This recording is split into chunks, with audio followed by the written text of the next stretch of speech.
हे anime lovers, anime speaker पे आप सभी का स्वागत है। पैरासाइट के 6 एपिसोड में हमने देखा था कि शिनिची उस पैरासाइट का पीछा कर रहा होता है। जब वो उसके पास पहुंचता है वो उसे कहता है अब तुम बच के कहीं नहीं जा सकते।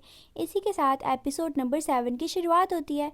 एपिसोड की स्टार्टिंग में हम देखते हैं शिनिची जिसका पीछा कर रहा होता है उसको देख के हैरान हो जाता है कि वो तो उसकी मॉम नहीं, वो तो कोई और ही है। अभी शिनिची उसे कहता है तुम वो नहीं हो जिसको मैं ढूंढ रहा था, लेकिन तुम तो हो तो एक पैरासाइट ही ना। तभी मिकी अपने ब्लेड्स निकाल लेता है और वो पर्सन उसको देख के काफी ज्यादा घबरा जाता है। तभी मिकी बताता है कि मैं महसूस कर सकता हूँ इस पैरासाइट का ब्रेन अभी भी प्रोसेसिंग में है। तभी उस पर्सन के फेस से उसका पैरासाइट निकल के बाहर आ जाता है, जिसे देख के शिनिची काफी ज्यादा घबरा जाता है। तभी वो पैरासाइट बोलता है कि तुम्हारा पैरासाइट बिल्कुल सही बोल रहा है, मेरा ब्रेन अभी भी फंक्शनल है। मिकी शिनिची को बताता है कि इसके लोअर फेस से लेके इसके चेस्ट तक ये एक पैरासाइट ही है। उसके बाद हम देखते हैं वो पर्सन मिकी और शिनिची को अपना पास्ट बताता है। वो कहता है 1 साल पहले मेरी वाइफ ने मुझसे डिवोर्स ले लिया और वो मुझे छोड़ के चली गई और मैं तो इतना कमजोर था कि मैं खुद की भी जान नहीं ले सकता था। तो एक दिन मैं सनसेट पे बैठा हुआ था और वहाँ से मुझे एक कीड़ा दिखाई दिया आता हुआ और उस पैरासाइट ने मेरे ब्रेन को टारगेट करने की बजाय मेरे नेक को टारगेट कर लिया। तभी वो पर्सन का पैरासाइट बाहर आता और वो बताता है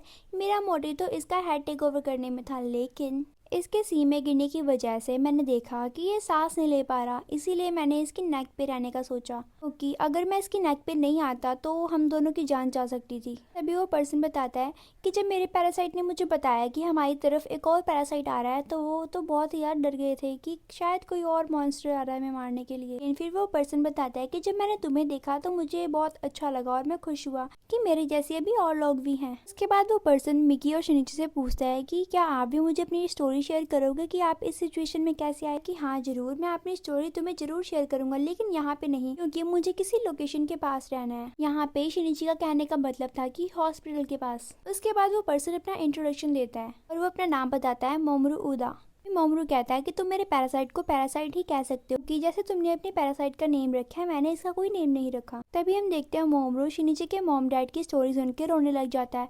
तभी उसका पैरासाइट इरिटेट होकर बोलता है तुम तो सारा दिन रोती रहते हो। उसके बाद मोमरू बोलता है कि तुम्हारा पैरासाइट काफी अच्छे से बात करता है। तभी शिनिची बोलता है वो इसलिए क्योंकि जब वो फ्री होता है तो वो बुक्स रीडिंग करता है। और ये बात सुन के मोमरू का पैरासाइट हंसने लग जाता है और वो कहता है मैं तो बस टीवी देख देख के ही बोलना सीखा हूँ, क्योंकि मेरे वाला इंसान तो हमेशा टीवी देखता रहता है और रोता रहता है। अभी मोमरू बताता है कि मैं पास में एक होटल में काम करता हूँ, अगर मुझे कुछ भी उस पैरासाइट के बारे में पता चलेगा जिसको तुमने ढूंढने के लिए कहा है तो मैं तुम्हें जरूर इन्फॉर्म करूंगा। काफी ज्यादा रात हो चुकी है। तभी मिकी शिनिची को उठा के बोलता है कि मुझे तुमसे कोई जरूरी बात करनी है। आज तो तुम बहुत तेज दौड़े और तुमने 3 मीटर से भी ऊंची जंप लगाई, क्या तुम्हें ये सब कुछ और नहीं लगा। तभी मिकी अपने आप को 2 पार्ट्स में डिवाइड करके बताता है कि दोनों हाथ सोचने और समझने की पावर रखते हैं, लेकिन मैं इसी तरह छोटे छोटे पार्ट्स में डिवाइड हो जाऊं तो हर पार्ट की सेंस ऑफ वीक पड़ जाती है। ये सरवाइव नहीं कर सकते, लेकिन एक कंडीशन है जहाँ पे ये सरवाइव कर सकते हैं। जिस भी जगह पे फ्रेश ब्लड कंटिन्यूसली रहता है, जैसे कि तुम्हारी बॉडी,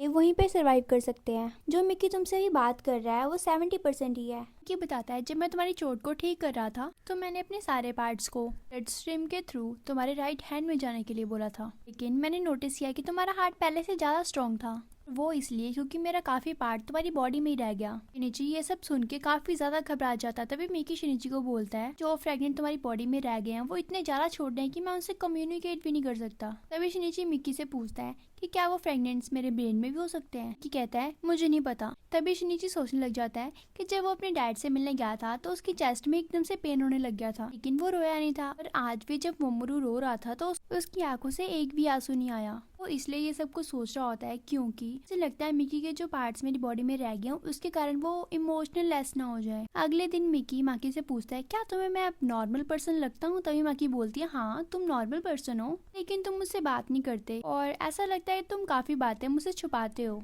ये कह के माकी गुस्से में आके वहाँ से चली जाती है। तभी मोमरू का फोन आता, वो कहता है शिनिची एक पैरासाइट मेरे पास है और शायद ये वही है जिसको तुम ढूंढ रहे थे। तभी मोमरू बताता है वो सिर्फ 10 मीटर की दूरी पे ही है मुझसे। और तभी शिनिची मोमरू को बोलता है कि तुम वहाँ से भाग जाओ, और तभी वो मोमरू वहाँ से भाग जाता है। लेकिन जो शिनिची के मॉम का पैरासाइट होता है वो उसको भागते हुए वहाँ से देख लेता है। वे शिनिची भाग के उदा की तरफ जा रहा होता है, लेकिन ये उसे बताता है कि उसने अभी एक दूसरे पैरासाइट को डिटेक्ट किया है, जो होती है शिनिची की मदर। तभी मोमोरो का पैरासाइट उसे समझाता है अगर हमें इस पैरासाइट से जीतना है तो हमें शिनिची की और शिनिची के पैरासाइट की हेल्प लेनी होगी। उसके बाद मिकी को नींद आ जाती है, लेकिन वो सोने से पहले अपने आप को एक ब्लेड में कन्वर्ट कर लेता है। उसके बाद हम देखते हैं मोमोरो भागते भागते एक ऐसी जगह में पहुंच जाता है कि आगे जाने का रास्ता ही नहीं होता। अभी वो देखता है शिनिची की मॉम का पैरासाइट उसके पीछे पहुंच जाता है। तभी शिनिची की मॉम बोलती है तुम दूसरे पैरासाइट हो जिसको मैंने ह्यूमन के साथ देखा है, और तुम एक मिस्टेक के अलावा और कुछ नहीं हो, इसीलिए तुम्हें एलिमिनेट करना ही होगा। तभी शिनिची की मॉम अटैक करने के लिए अपने आप को रेडी करती है। यहाँ पे हम देखते हैं शिनिची अभी भी मोमोरो को ढूंढ रहा होता है, तभी उसको अटैक की आवाज आती है। तभी हम देखते हैं दोनों पैरासाइट की काफी ज्यादा लड़ाई हो रही होती है। तभी शिनिची की मॉम बोलती है तुम मेरे आके ज्यादा देर तक नहीं टिक सकते कि मैं तुमसे ज्यादा ताकतवर हूँ। वे लड़ाई करते हुए शिनिची की मॉम का पैरासाइट मोमोरो की चेस्ट पे प्लेट मार देता है, जिससे उसे काफी ज्यादा चोट पहुंचती है और वो नीचे गिर जाता है। तभी हम देखते हैं शिनिची की मॉम का पैरासाइट एक और पैरासाइट को डिटेक्ट करता है, लेकिन उस पैरासाइट का सिग्नल काफी ज्यादा कमजोर होता है। तभी वहाँ पे शिनिची आ जाता है। तभी शिनिची की मॉम उसको देख के काफी ज्यादा हैरान हो जाती हैं